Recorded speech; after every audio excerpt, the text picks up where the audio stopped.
Jagrativ, Jai Masters. As you come into a new year, New Years are very auspicious, very meaningful. All that really happened is you did an orbit around the sun. If only our minds would remind us of that. They have the power of abstract thought. We don't use it. We stay very focused on little things. Your mind is capable of knowing that you are floating through outer space. I asked this question the other day to a group. If you fell out of a spaceship and were just in a suit floating through empty space and looking around and just seeing the vastness of all that is, you'd know you're in outer space. For the people that are still in the spacecraft, say the International Space Station, we say they're in outer space. When you came back, where'd you spend your year? In outer space. Just because you were inside the space station does not mean you were not in outer space. If you see the new Star Wars movie, they have these giant spaceships, way bigger than a whole country, all right? They're enormous. I forget what they call them. Well, if you're in one of those floating around, you're still in outer space. You don't have to wear a helmet. You don't have to do anything. They're all climatized and very nice. And there are spacecrafts that can have gardens. Certainly sci-fi has shown a lot of that. You can have a lot going on. But you're still in outer space. The point of this discussion is you're in outer space. You're in outer space right now. Just because you're on this earth does not mean you're not on a spaceship floating through outer space. It's just a really big one. And it's floating through outer space. So just if you're in the International Space Station or on the planet Earth, you're in outer space. Period. That's what's happening. If you could train your mind to be kind to you instead of the silly things it thinks about, and realize you're floating through empty space. It's so big. Your closest star is 93 million miles away. 93 million miles, a very long time. All right? And its closest star in the same galaxy, its closest star is, I think, 4.2 light years away. Something like that. Look how big. That's your nearest star. That's how big this thing is. I realize people don't understand. You say light years. What does it mean? So I used comparisons. If I caught a beam of light and I held it in my little fingers and I held it up above the planet Earth, big planet, you know that, and I let it go and caught it, after 1 second, it would circumnavigate the globe 6 times. The speed of light is extremely fast. Now go do that for 4.2 years. You might get to the next star. You're just floating in emptiness. Nothing. You're just this tiny little ball. And during a year, you orbited the sun. That's what you did. I mean, you're getting caught up in the small stuff. You just did a lap around the sun. Big deal. I don't understand how anybody can have a problem. It's just pretty simple stuff. You sit on a planet, you go for the ride. You're not going to stay. No one has ever stayed. You know that. You're guaranteed a ticket off. You stay here for a few years, you orbit the sun, and you leave. You don't know how you got here. You didn't take a spaceship to get here. It's pretty neat. And you don't know where you're going afterwards. You'll find out. Don't worry about it. But the main point is there's nothing going on except that you're sitting on a planet spinning around a star. I hope you're having a good time. But the truth of the matter is you're not. And that is what spirituality is about. Is why am I not having a good time? All right? It's just the planet. How long has the planet been circling around the sun? 4.5 billion years. How long are you here for? It's embarrassing. 70, 80 little chucks around the sun. What are you having a problem with? And what you're going to find out is you're having a problem with your mind. Your mind has decided what you want to be happening and what you don't want to be happening. And that's what you're having a problem with. Why would you have a problem sitting on a planet that you didn't make, that has nothing to do with you, and you're just spinning through empty space a few times? Because your mind decided that it's in charge. It's really funny. Your mind thinks it's God. While I'm here in this position, this is what's supposed to be going on, down to the tiniest detail. Everyone's supposed to wear, what they're supposed to talk, how they're supposed to act, how they're supposed to drive, what I'm supposed to drive, every single thing. Whether I'm supposed to get a blemish on my face, whether I'm supposed to have a big nose, every single thing. You didn't make your body. How dare you judge it? But you do, don't you? All right? Just every single thing. Because your mind did this, you are suffering. That is Buddha's first noble truth. All of life is suffering. Why? I always say to people, it's not like Buddha was negative or anything. Like, what a negative attitude. All of life is suffering. It is. Everybody's suffering. Old people are suffering. Young people are suffering. Sick people are suffering. Healthy people are suffering. Rich people are suffering. Poor people are suffering. Men are suffering. Women are suffering. Everybody is suffering. Not like I got a broken arm all the time or my husband left me. No, but you're suffering. You're suffering. You're scared. You're self-conscious. You're anxious. You're guilty. You're insecure. All right? There's always something going on in there that is not so much fun. And you have to try and make it be okay. And that is called suffering. If you have to do something about it, you're suffering. You're trying to be okay. And the Buddha's second noble truth was what we just said. He said, the cause of suffering is that you have a way you want it to be. What if I said it like that? Which is what I just said a minute ago, right? The cause of suffering is that you decided how you want it to be. And now you suffer when it's not that way, don't you? You decide, I don't want it to be a certain way. Well, when you suffer, it is that way. I want it to be a certain way. It doesn't be that way, you suffer. It is exactly the way you want it to be, and you suffer because you're afraid it will stop. So Buddha's truth is that the cause of suffering, he used the word desire, but people don't understand that word. In the West, we think desire means lust, greed. Of course, you suffer if you're lustful and greedy. You missed the whole thing he said. He said you suffer, all of you, everyone suffers because they have a way they want it to be. That's what a desire is. What is a desire? Having a way you want it to be, isn't it? Isn't that what the word means? I desire that you not sit so close to him, so I'm suffering. All right? I desire that you're just a few inches shorter because I'm not so tall, but I really, really love you, but you're just a little tall for me. Oh my God, if only you were shorter, you'd be perfect. Because you have made up in your mind how you want the moment in front of you, and by the way, the moment that hasn't happened yet, and the one that already happened, how you want it to be. Because you did that with your mind, you are suffering. Here's how I define suffering. If you have to be doing anything about it to try and be okay, it means you're suffering. Your suffering is driving you to get married. Your suffering is driving you to have children. Your suffering is driving you to make money. Your suffering is driving you to make a name for yourself. Your suffering is driving you to look better. You have these needs that are coming up inside. What is the need about? I have a way I want it to be. That creates a need because I have a way I want it to be. And now I have to go out and try to make it happen that way. I have to get what it is that I think will make me be okay. Can you relate to that one? And I have to make sure I don't get what I think will make me not be okay. That is suffering. I know it's hard because we all do it, so we don't call that suffering. We call the extreme of that. In other words, if I don't get what I want really badly and I get suicidal, I'm suffering. Or if I get what I don't want really badly and I'm all messed up, I'm suffering. No, the very fact that you have to be out there struggling to try and make the moment in front of you be the way you need it to be okay means what? You're suffering. Suffering is a state of not being okay. It is a state of disturbance. And now I need to do things in order to try and make it so I'm not disturbed. And the Buddha was right. All the people are suffering. And he is right about why. That's what's so deep about his teachings. It was very simple. The cause of suffering is having a way you want it to be. If you have a way you want it to be, well, maybe it'll be that way. Fat chance. Like, why would it be the way you want it to be? You meet somebody. They remind you of someone you dreamt about when you were young. And they act a little bit like that. Well, it must be that person. No, it's not that person.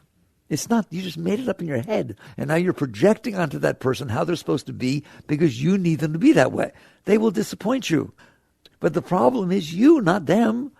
You have made up a person, and now you're trying to find them. You will never find them. You have made up a life, and now you're trying to create it or find it. You will never create it. You will never find it, and you will never be okay. I'm serious. It doesn't exist out there. The world has been here for 4.5 billion years. It is the result of all the forces of creation that cause it to be the way it is. Every moment that's unfolding in front of you is part of the expression of reality. It never asked you what you want. It couldn't care less what you want. I don't care what they tell you. It is doing its physics thing. Things are the way they are because of covalent bonds. They're put together the way they are, and they move the way they are based on quantum bosons, that those are the forces that cause things to be the way they are. That's why things are the way they are. Not because you made up how you want them to be. It makes me laugh so hard. You honestly believe that you get to make up what the moment in front of you should be like, and that it really should be that way. And you get upset when it's not that way. And therefore you suffer. That's what causes suffering. So the great way is not difficult for those who have no preferences. That's the first line of one of the deepest Zen writings that was ever put down. That doesn't mean that you suppress your preferences. That doesn't mean you deny your desires. It's not deep enough. It is that you wake up and you realize, I am sitting on this planet, spinning around a star. I'm going to have a good time. I have a limited amount of time that I'm going to be here. It's kind of an exciting place. Would you rather live on Mars? You don't kid yourself. There ain't nothing going on Mars. So basically, you have this exciting journey with colors and shapes and noises and sounds and animals and birds and flowers. Give me a break. How could somebody make a nicer place? You think Walt Disney did well at Disney World? How'd God do with this? How'd creation do with this? It's a pretty amazing planet, isn't it? And you won the lottery. You get to live on this one, and you're suffering. There's something wrong with that, okay? And so what spirituality says is very simple. It says, why are you not having a good time? Not what do I need to happen so that I have a good time? No. That's you being God. That's putting you at the center of the universe. What needs to happen for me to be okay? What needs to not happen so I don't get worse? No longer do you say that. You sit there and say, why am I not having a good time? Why am I not enjoying the journey of what's going on? And if you study that carefully and watch it, you're going to see it is because you have limited your happiness to events being exactly the way you define them to be. All right? In order for me to feel good and my heart to open and my mind to be comfortable, every single thing has to be the way I decided it needs to be. If you tell me you love me so much and you sneeze, oh, forget it, man. There's not a way in the world. You don't sneeze when you say something like that. Okay? It's just so amazing. Wake up. What you have done is made up in your mind, based on your past experiences, what it is that you think is going to make you be okay and what it is you think is going to make you worse. Why did you do that? You don't ask why. You just ask what it is. You don't ask why'd you do that? Because you're not okay. If I just had a wonderful meal and you're full, you don't sit around thinking what you can eat. If you just met somebody and you have this wonderful relationship, you don't think about who to date. If you are fulfilled, you don't sit there and thinking, what do I need in order to be okay? So that's the level that Buddha was talking about and I'm talking about with suffering, which is you're never okay. For a split second, maybe, something, only if it's exactly the way you want it to be, or if it catches you by surprise, like the sunset when you turn the corner and weren't looking for anything, and it's so beautiful, it takes you out of yourself. Then you can feel something deeper. But as a normal state, a human being walks around suffering. And so what spirituality says is, wake up. It's the start of a new year. You're going to get another lap around the star. What are you going to do with it? And then I'm going to draw a line.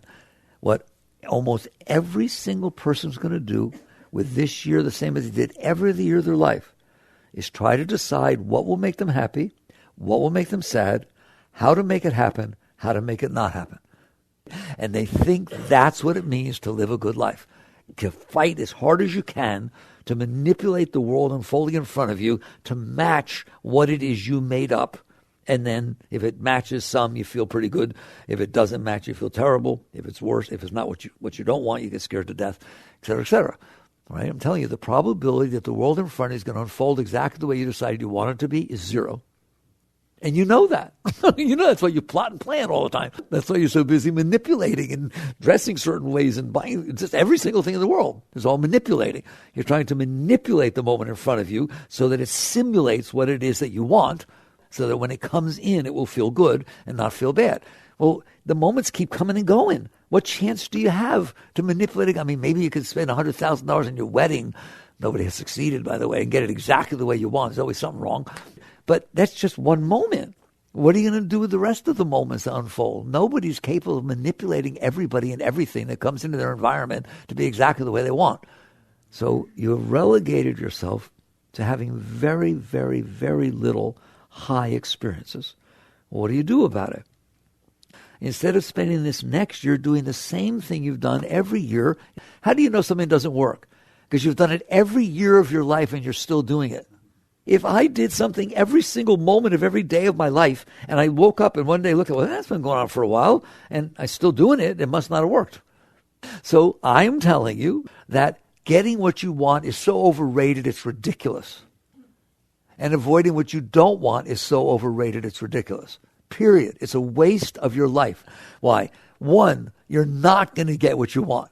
You know for a fact it's true. You're living proof, all right? You are not going to get everything the way you want it, are you? And it's not going to stay that way. It's just every once in a while it looks like it's going to be that way and you get excited. But it doesn't last very long. Maslow defined those as peak experiences. Go study him, how often he thinks you get peak experiences. Everything has to be exactly right. All your needs have to go away. Your mind has to be totally satisfied with everything. Your heart has to be completely open. Good luck. So devoting your life to getting what you made up and trying to make it be that way is a waste of your life. It causes suffering. It causes anxiety. It causes all kinds of tension and everything. Why do you think we have so many problems? How can you not have problems if you're fighting with everything and everyone to try and make it be the way you want? And how can you not be anxious and neurotic if you understand, well, it doesn't keep being the way I want. I have to keep struggling with it. Getting what you want and avoiding what you don't want is an endless journey, isn't it? It's like there's a part of your being that's not okay.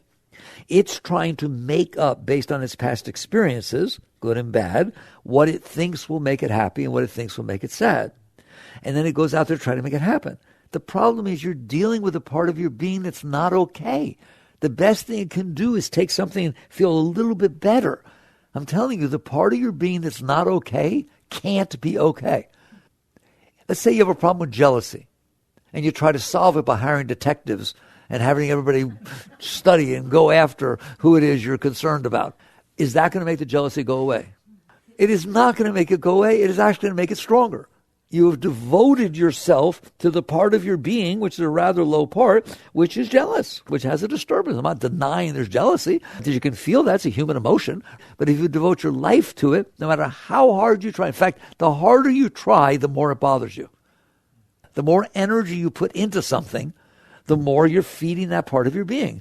The exact same thing is true with the part of you that needs things, the part that is not okay, the part that is sad, the part that is not inspired, the part that, et cetera, the part that doesn't feel loved. It's just like jealousy. It's a part that's not okay. And you are devoting your life to it by asking it all the time, will this make you happy? If I wore this, would you feel good about this? If I got a new car, I bet I'd feel more confident and so on. Right? What if I took another class and I could speak better? Then I'd feel fine. What are you doing? You're devoting your life to the part of you that's not okay. It's exactly the same as devoting your life to jealousy. All it does is make you become addicted to that part of your being, become fixated on that, and you struggle to try to be okay. All right, what's the alternative? The alternative is very deep, but there is an alternative.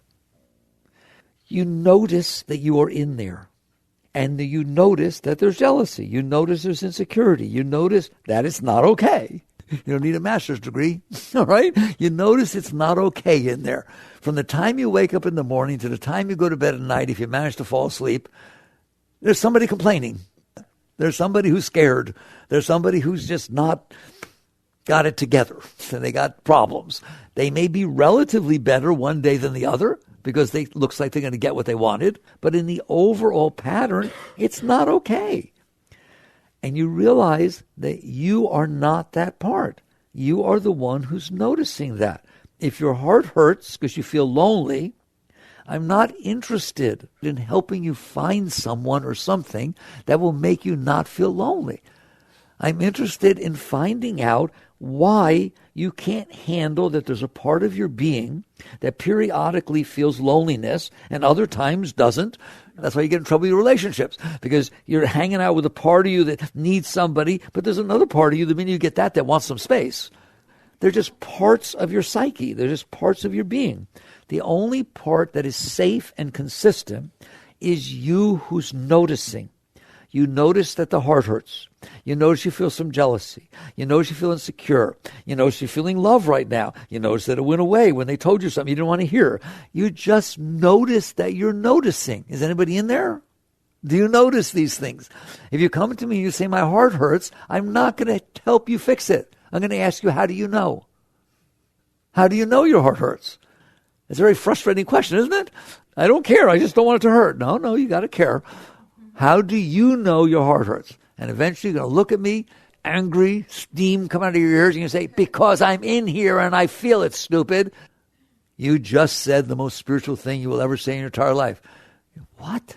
How could you say that? My heart hurts. It has nothing to do with it. The fact that you have sat in a space that you notice I am conscious, I am centered, I am in here, and one of the things I notice is that my heart hurts. Is that the only thing you notice? No. I notice that you're talking to me. I notice that I have a hand. I notice all kinds of things, don't I? I notice that my mind is thinking how to get my heart to stop hurting. How's that one? In other words, I notice these things. Why? Because I'm conscious, because I exist, because I'm in here. That's what it's all about. There is an alternative way of life. And what it says is as follows. If you are in there and you are, then you are not the hurting heart. It is just something you're experiencing. You are not the disturbed mind. It is something you're experiencing. You are not the one who's watching the mind try to figure out what everybody else needs to do for me to be okay. Or thinking about what should have happened in the past 20 years ago so that I would be okay now if that had happened. And you just realize you're wasting your life. You're wasting your time. And instead, you do something meaningful with your life, which is find out who you are. Who are you in there that's watching? Who are you in there that sees me? Who are you in there that notices the heart hurts? Who are you in there that notices all of this? That is what spirituality is about. It's not about anything else. It's about that. It's about self-realization. That's what that word means. Realize who you are. Not who's some mystical thing, my soul or something like that. No. Don't give it a name. You in there? All right, who are you? Who are you? And you start exploring the nature of your being instead of exploring how to make the psyche be okay. So you're not serving the disturbed parts of your being. This becomes not your path, your life. So instead of spending the year circling the sun, trying to manipulate and control the moments that are unfolding in front of you and worrying about the ones that weren't and that might be, whatever it is, you spend your life freeing yourself from yourself. You spend your life realizing me who's watching this disturbance is not disturbed. It's watching a disturbance. Relax. Let go. Just let go. Let go. You're seeing it, that's fine, but you're not it. You're the one who sees it. Just relax as you go through these things. I'm going to spend my life, my year, circling the sun, letting go of these parts of my being that are like anchors that are holding me down. I had an experience when I was young. My parents got divorced when I was 6 years old, let's say. I had so much trouble with it. It was so traumatic to me, etc. I understand that it's rough for a 6-year-old, right? But now you're 66 years old. Your parents have been dead for 40 years, and you're still disturbed by it. There's something wrong with that. That's not healthy. And what you're going to find out is that you're disturbed by that. Therefore, when somebody tells you their friend is getting married, you feel sorry for them.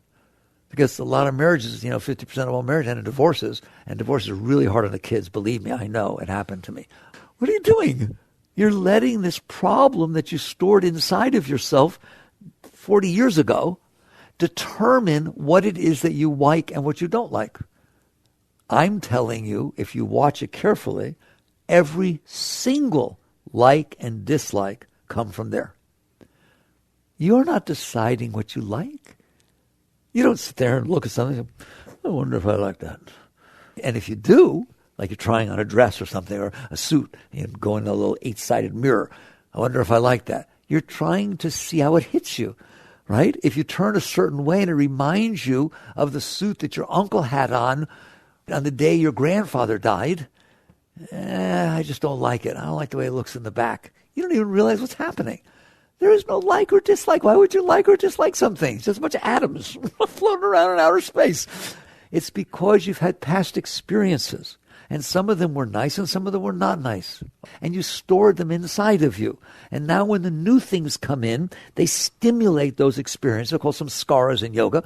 Those impressions get hit and they manifest and you feel them as positive or negative proclivities. It pulls you toward or away from something, doesn't it? That's what like and dislike are. Do not put them on a pedestal. They are nothing. They're worse than nothing. They're the bane of your existence. Because they tie you to your past. They have no meaning. Have you noticed how hard it is to decide what you like or dislike? Have you noticed there's nothing consistent inside of you? Maybe they took your blankie away when it was blue when you were young, and it was a terrible experience. Now you can't handle blue. I just don't like, I don't like blue. I told you I don't like blue. Or maybe you love blue because that was the color of the car that you first rode in, that somebody took you out on a date and it was such a nice person. I don't know, but all those impressions are in there, aren't they? And now the world comes in and it brings them up. And if it brings them up positive, you like it. If it brings up negative, you don't like it. That's the shallowest thing in the whole world. Let's say you enjoy going to a certain place on Friday nights, and you've been going there for years. And all of a sudden someone comes up and tells you something negative about the place or about somebody who goes there. Now you're not comfortable going there anymore. OMG, give me a break. One stupid thing goes inside your head and all of a sudden you get this discomfort going on and maybe to be there for years. If you really want to see whether I'm telling the truth, go to a high school reunion. Go to a high school reunion and see how you feel about these people you haven't seen for 30 years. The same stuff's coming up. So basically, like and dislike are just the impressions that were stored from your past coming up. If you spend your life chasing them, you're wasting your life. And you will never satisfy them because they're not even real. So what spirituality means, what a meaningful life is, I am going to take a lap around the sun. And during that lap, I assure you that when I come back to the starting position, there's going to be less of me. So a wise person who caught on, it's not that they're not trying to be happy. It's not like you go sit in the woods somewhere by yourself, right, and give up on life. No, you use life for something meaningful. I'm going to take a lap around the sun, and guess what's going to happen? A lot of things are going to happen. That's what's going to happen during that year. There are going to be all kinds of moments unfold in front of me. How about you? Every single moment, there's something different unfolding in front of me. It just keeps changing. And what I've noticed is if I sit in here, it hits my stuff. All right, it just hits my stuff. It's just amazing. It's like arrows. It just comes by and stuff starts coming up inside of me. I like it. I don't like it. I'm scared of it. Oh my God, it happen again. I don't want to. Just all this stuff goes on. Is that just me or is it happening to you too? Okay, I am going to use every single moment to let go of that stuff. Whoa. You mean it can go? Of course it can go. Let's get something straight. There is no super glue in there. Really, I'm serious. If something is inside of you from the past, it's because you're holding it there. You are using your will to hold it. How do I know? When it comes back up, you push it back down. Because it was stored with pain, it comes up with pain. So when this stuff starts coming up, you push it back down, don't you? You have hands in there, yes or no? Can you push things around in there? Emotions, thoughts, all kinds of things. If thought starts to come about your ex-husband, so you are in control. You are doing it. It's your house. Master used to say, regain your kingdom. This is your house. Nobody else lives in there. Your husband don't live in there. Your wife don't live in there. Your kids don't live in there. You are who lives in there. Nobody else will ever live in there. I don't care how close you try to get. It's your house. What are you doing letting all that garbage be in there? I'm going to ask you a very simple question. If every single time you have an experience that bothers you, you store it inside, how are you going to be doing in there? That's the silliest idea anybody ever had. To collect bad experiences. Collect coins, stamps, something. All right? Don't collect bad experiences. It's not going to work out well. But that's what we've done because nobody will talk to us like this. They say the answer is if you're not comfortable, get something. Or avoid something. Or get rid of something. Do something. do something about it. No, I'm going to do something about it. I'm going to get rid of the reason it's there. What you have to do is sit there and say, and I'm saying it to you, this stuff is not supposed to be in here. What stuff? All of it. I'm serious. It's not supposed to be in there. The past is over. What are you doing carrying it out inside of you? That's ridiculous. It doesn't mean you don't remember it. It merely means you didn't suppress it. There's a big difference. You drive down roads all the time. There are white lines. You could remember. You could say, yeah, that's dotted, it's solid. But it didn't leave an impression inside of you of like and dislike, and you don't freak out the next time you see a line because it wasn't the same as something else. It's just an experience that you had. You experience things. You don't have problems with them. So when they come in, you let them go. That's called be here now. That's what that's about. Is experiences are meant to be experienced. They're not meant to be renounced. It has nothing to do with renunciation. The experiences unfolding in front of you are sacred. Why? Because you're missing every other experience in the universe. All you're having is the experience that's happening in front of you. There are billions of other experiences going on everywhere else. You don't get to have those, do you? So at least honor and respect the one you're having. So the moment unfolds in front of you, you experience it. I agree, sometimes it's pleasant, sometimes it's not, but then it's over. It shouldn't be in you anymore. And if it's not in you anymore, all of a sudden you're going to be free. You're going to find out that you don't need things to be a certain way for you to be okay. The only reason you need them to be a certain way now is because you closed yourself by storing all this garbage inside of you. Now, if something happens that matches well with your garbage, all of a sudden you feel joy, don't you? You feel excited. If it goes the way you want, you open up. If it doesn't go the way you want, you close down. It is this opening and closing that you're experiencing as the quality of your life. What spirituality and yoga says is, why don't you try to look and see why it's opening and closing instead of what I need to do to make it open and close? And you look, and I'm telling you what you'll see. You'll see it is the stuff I stored inside of me that is making it open and close. The reason life is conditional, and I have conditional love and conditional happiness and conditional well-being, is those are the conditions. What turns him on turns you off. What turned you on yesterday turns you off today. Because you have these conditions that get stored inside of you. Get rid of them. That's what I'm inviting you to do. Seriously, I promise you, you can get rid of them, all of them. There's not a single one that needs to be inside. Your past does not belong inside of you. As you let go of these things, you're going to find out that you're way happier than you were before. Why? Because it's the law of attraction and manifestation that if I let go of this garbage inside of me, I will attract to me everything I want? No. No, I hope not. I hope you don't. What I want is that you let go of the basis of like and dislike. You let go of this garbage you stored inside, and because you don't have blockages inside anymore, you feel the spontaneous joy and love all the time, unconditionally. You don't need things to be the way you want to be okay. You're just okay. Just like you can be healthy. Body can be healthy. Well, if your body's healthy, you don't need anything. It's when your body's sick that you need to go to the doctor, you need certain foods, you need certain medicines. It's the same thing with your spiritual energy body. It can be fine. It can be filled with love, filled with joy all the time. All the time. Master called it ever new joy. You just feel waves of uplifting spirit, joy, love pouring through your being all the time because that happens to be your natural state. And what you did is shove all this garbage on top of it, so now you're blocked. And the only way you feel openness is when something happens that matches your garbage. That's why you feel joy when you meet somebody who's just the way you like them. Because it causes you to open up. If they weren't just the way you liked them, it wouldn't happen. If they behave tomorrow different than they behave today, and you didn't like that one different aspect you didn't expect to have, you don't like them so much anymore. That was so disappointing. I trusted you. Trusted me to what? To be the way I expected. But that's what you mean, isn't it?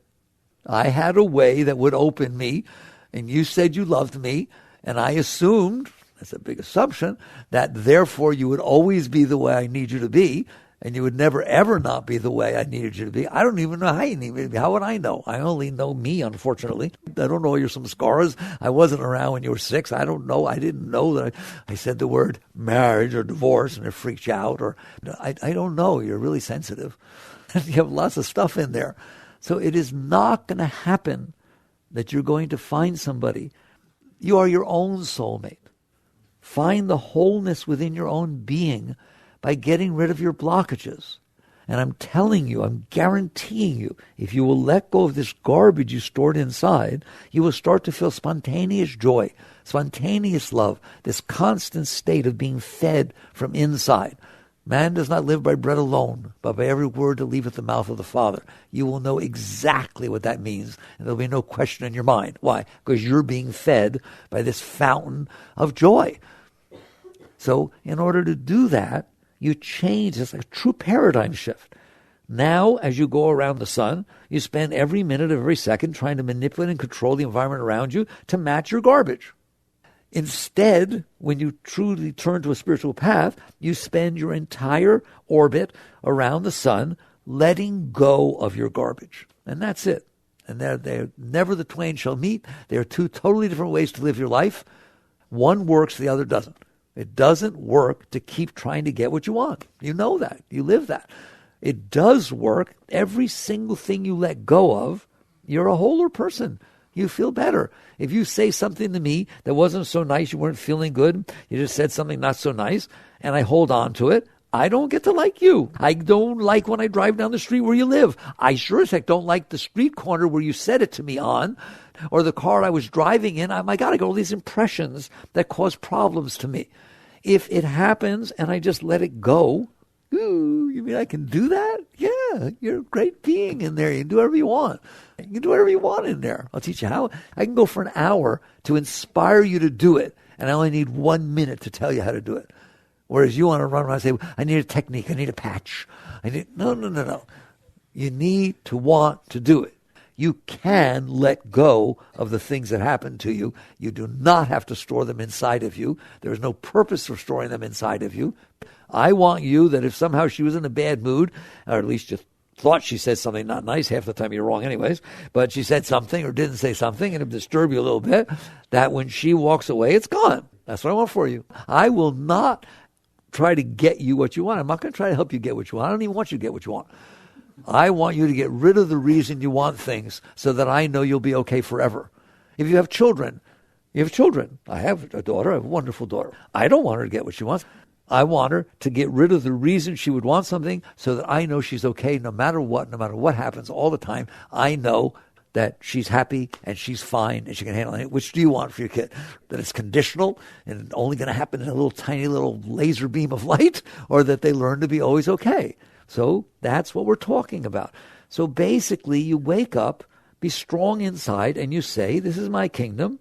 Yes, it is true. I have stored all this garbage. Guilty. Did it since I was little. I stored every single thing that ever bothered me is still in there. In 5th grade, I put a rose in for a flower contest. And then the day before I brought it in, a beetle ate one of the little edges of the thing, right? I hate beetles. I hate roses. I hate contests. And I hate people who have perfect flowers, okay? Don't laugh. I'm telling you, that's what happens. And guess who I have agreeing with me? All of psychology. Your formative years, all right? You got a stuff stored in there. I am telling you that it does not have to stay in there. It stays in there because you keep it in there. The day you decide you want to stop smoking and you really mean it, stop putting cigarettes in your mouth. And it's shocking. You will find that you stop smoking. And you will find that the urge to smoking will go away. It is exactly the same with this. The day that you want to stop being screwed up, let go of the part of you that is making you screwed up. And don't you dare tell me I can't. Like the challenge I give to people is, okay, she came by, she says something not so nice. It's starting to bother me. It's bothering me. She walked away, and I'm standing there, let go. I can't. Let go. I can't. She had no right to say that. Oh, that's called not letting go. It's called getting involved. What I'm doing is I am justifying keeping it. I went out to dinner. It made me sick. I am going to take it home, and I'm going to taste it every single day so I never forget what it was like to eat something that made me that sick. I'm going to show that chef for every day of my life. I'm going to show him how sick he made me. That's what you did with the fact that she says something. I'm going to keep it in here. I have the right. You don't understand what she said. What are you doing? I have the right to screw myself up for the rest of my life. Fine. I don't know why you want that right. I don't want that right. So you tell me, but I don't know how to let it go. I can't let it go. I can't let it go. It would be terrible right now. Here's $1 million. $1 million. Let it go. Really? Yep. Oh, right. If you're really caught, for how long? 10 seconds. Okay, it's gone. And if you can let it go for 10 seconds, you can let it go for 10 minutes. Either you do or you do not have the ability to let go. See, people say to me, what do you mean by let go? Now, you understand what I mean by let go. I mean, you're in there noticing this bothered you, aren't you? You're noticing your mind complaining about it. You're noticing your heart hurting you about it. Okay? Just relax. Relax. You don't change it. Just relax and say, yep, for $1 million, or better yet, for happiness, for eternal happiness. All right? I will relax. I will relax and give it the space it needs to pass. And I guarantee it will pass. If you're hooked on heroin and you go through withdrawal, it'll pass. If you don't go through withdrawal, it won't. But if you do go through withdrawal, it will pass. Well, this ain't nowhere near being hooked on heroin. She just said something not nice, a big deal. Let it go. Now, did you understand what I meant now by letting go? A wise person does that with everything. A wise person says, if I want to be happy, then I have to be willing to be happy. You understand that, right? We're back to the path of unconditional happiness. If I want to feel love, then I have to not close my heart. I have to be willing to keep my heart open, because there ain't no love when your heart's closed, if you haven't noticed. So if something happens and it starts to close my heart, I'm going to relax and let it go. I'm going to learn to let it pass. Let it go. And you're going to find over time, I know that you don't know how to do it now. No one's ever done it. We weren't taught to do it. We went to graduate school, and all the way through kindergarten and graduate school, and nobody ever taught us any of this, did they? They taught us the opposite, how to manipulate and control. So basically, you come down and you say, this year, at the end of the year, that we start our year, you say, I'm going to let go of this stuff in here. That's what I'm going to do. I'm in here. It's my house. I'm letting it go. And then every time it comes up, every time something happens and it hits your stuff, you let it go. You just relax. Keep relaxing. And at first, you don't know how to do it. I tell you, you don't know how to play the piano at first. You don't know how to do calculus when you went to a calculus class. You did this thing called learning. Why can't you learn this? It's the most important thing you will ever learn, is how to let go of the garbage that you're building up inside yourself, because you can't be okay with this garbage in there. All right? So you relax with the new stuff, and little by little, the old stuff will come up by itself. It's a LIFO stack, last in, first out. If you keep shoving more on top of it, that's the problem of the day. You won't feel the stuff from underneath. Every once in a while it'll come up, but in general, you'll be busy with the fact that she didn't say something nice to you, or somebody beeped at you, or it rained when you didn't want it to. You put all these little things there, and just on top of the bigger things, they won't come back up. I'm warning you, if you let go of the little things, the bigger things are going to come up all by themselves. You start having dreams that you never dreamt about before. You'll look at somebody, or all of a sudden you start crying, remind you of your mother, and that time, oh, I've forgotten about that. I love it. I want more of it. You have to love that. I don't want this inside of me. So if I have to go through the growth of what it's like to let it go, I am willing to do that. I am ready, willing, and able. In fact, it is the meaning of my life. It used to be the meaning of my life was to make the world match my junk. Now the meaning of my life is to let go of my junk. And I'm telling you, it works. It can't not work, right? How can it not work? You just keep letting go. Relax and release. Relax and release. Then people say to me, but what about the outside world? Don't I have to do anything there? Isn't there a real world out there? And the answer is yes. Yes, there's a real world out there, and you're supposed to be interacting with it. Whew. I didn't think he was going to say that. All right. Well, what does that mean? Right now, you're interacting with the moments that unfold in front of you on a basis of taking from them, trying to be okay, trying to get from them what you want and make them not be the way you don't want. You're using the moments that are unfolding in front of you to try and make yourself be okay. When you live this life, you are first letting go of these problems you have inside, And then you're going to find out all of a sudden that you can face the moments that are unfolding outside as a thing of themselves, not in relationship to your personal self, not in relationship to, do I like it, do I not like it, what do I do to make it so I do like it, what do I do to make it so that it's not about me, it's about itself. There's a moment unfolding in front of me, and it's asking me to interact with it, not me trying to make it give me what I want. You stop being a taker, and you become a giver. And the next thing you're going to know is all of a sudden you'll realize life is so simple. It unfolds in front of you, and you dance with it.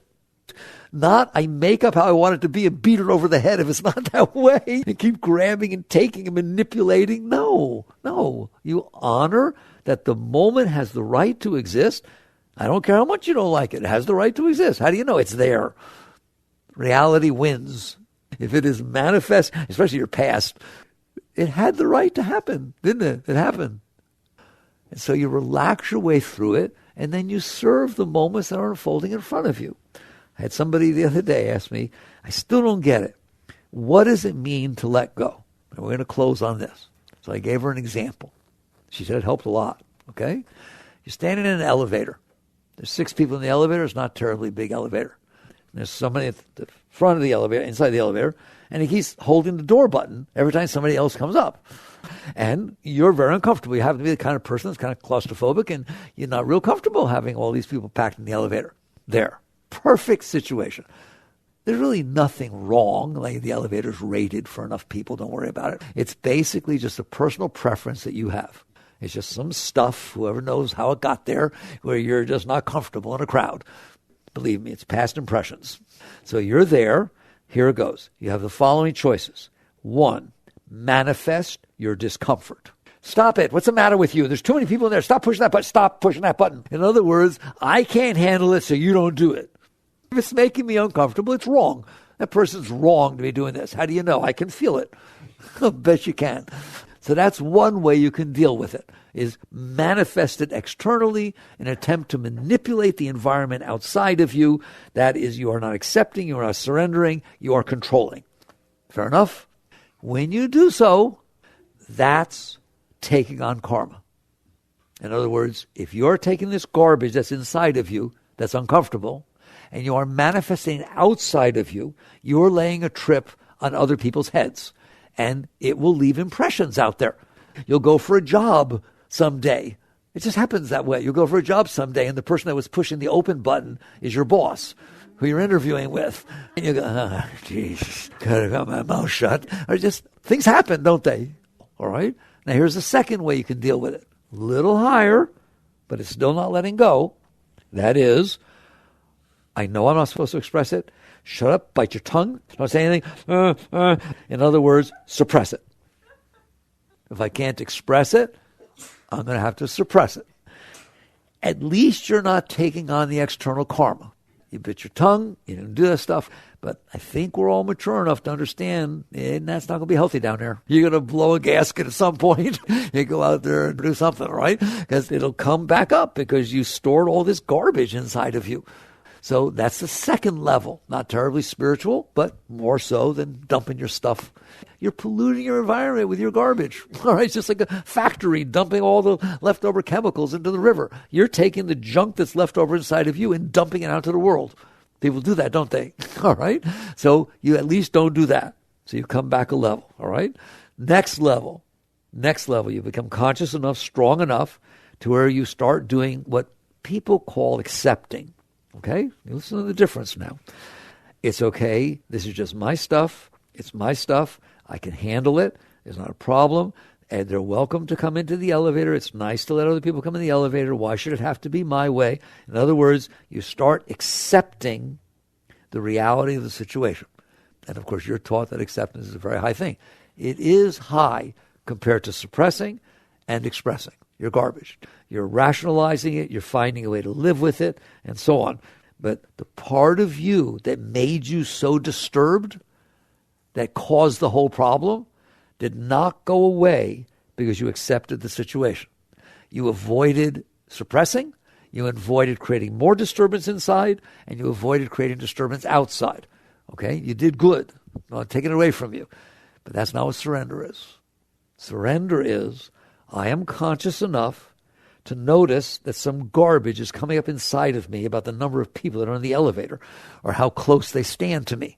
I don't want to make it past this moment and think I'm okay. I don't want this inside of me. I want to use this moment to go to God. I want to use this moment to grow spiritually. I want to use this moment not to accept that some people think there are enough people in the elevator. You hear me? That's New Age doobie stuff. I want to use this moment to do real stuff. I want to let go. I want to let go of the part of me that is causing this disturbance. That's letting go. I don't usually teach it that deep. Do you see the difference? Each of the tiers? It is only when you do the last one that the real spiritual growth takes place. Now, you will make a nice world doing the middle one. Believe me. No, I wish everybody could accept. You're at least not causing trouble outside or inside. You rationalized it. You made it fit. You feel good. Oh, I feel good about it. Blah, blah, all right? But I'm telling you, the stuff's going to come up again. If not in the elevator, somewhere else. You left that part of you allowed to exist. You just learn to live with it. You learn to be more comfortable with it. I'm telling you the highest growth and the one that really leads to deep spirituality is I'm the witness. I'm noticing he's standing on the planet Earth inside of an elevator, freaking out about the door opening. I don't think so. It's not a matter of accepting that some people look at it differently. It's a matter of, no. I ain't keeping this stuff inside of me. I'm not giving myself the right. And that's the difference. Somebody asked me the other day, I had to write a little answer to somebody on the difference between acceptance and surrender. And he said, aren't they the same? Well, I don't know exactly. In acceptance, I gave myself the right to not like it, but I accepted that other people look at it different ways. I kept the right that I didn't like it this way, but I accepted that this was reality, that this is how other people wanted it. It sounds very nice, doesn't it? Notice I kept the right to see it my way, right? No. You must die to be reborn. You got to be willing to let go of yourself at the deepest root level. And so you just take one look and you say, this is causing disturbance inside of me. It's out. It's gone. How do I get it gone? It's really there. It's there, but you're not it. You're the one who's noticing it. That's why you meditate. That's why you do mantra, to maintain a center of stability that is so strong that anything that goes on inside of you can't pull you into it. It's a disturbance you're seeing. And if you will relax, you in there, not make it relax, you relax. Just relax. Oh my God, relax. Yes. Right, I'm telling you, you will not want to do it. It's real growth. You relax. And it starts pulling. Relax. It can't touch you. It's just something that's stuck inside that's trying to purify, that's trying to release. If you will grow at that level, I am assuring you, your days will start to get lighter and lighter because you're letting go at a very deep level. And you just do that with everything. Every chance you get, let go of the part of you that wants to resist. That's deeper than not resisting. And if you will do this, underneath that stuff you're letting go of is the Shakti, is real spirit. And if you give it enough room, it starts flowing, and it flows up, and you start feeling it course through your whole being and every second of your life. From the moment you wake up in the morning, there's ecstasy, and it's going on. Oh, that's where I want you. I'm just telling it to you because that's what's going on inside of you right now. But you've closed the blinds with this garbage, and nobody will be honest enough to tell you you got to let go of yourself, except Christ. See, I like Christ a lot. So a Jewish yogi that loves Christ, why? He said it. You must die to be reborn. You have to let go of yourself. And what did the Buddha say? All life is suffering. The cause of suffering is you. You built this preference system inside of you. To end suffering, let it go. To end suffering, end desire. Right? Just let go of the part of you that is separating the world into like and dislike. And everything will change. And I'm telling you, every one of you are capable of it. It's not some Buddhist off somewhere, all right? But it's better that you're doing it in your life, in your marriage, in with your children, in business. Why? I guess it's hitting your stuff. If you're going off to live in the cave somewhere and leave everything, what's going to hit your stuff? It's perfectly reasonable that you go about your everyday life. It's the life you attracted around yourself, so it's going to be the one that hits your stuff. And when it does, let it go. So if you're a soccer mom, instead of complaining, I got to go pick up the kids, soccer, just sit there and let go. Let go of that, you let go of that. Well, but no but. Let go. Let go. Anybody hearing me? I know it's scary. You can mouth dry a little bit, right? Let go. You do not want to keep the part of you that's not okay. You want to be the part that is okay. Therefore, you have to let go of the part that's not okay. Not placate it. Not try to manipulate a world that makes it be okay. It doesn't know how to be okay. It's never been okay your whole life. Let it go. Let it go. That's the deep spiritual growth. So we're coming to the end of the year. You take a circle around the sun. Remember that. You're just floating on a spaceship in outer space causing trouble for yourself. Okay? Come on. Wake up. Let go. It's very good. You work with these things. Jagrative.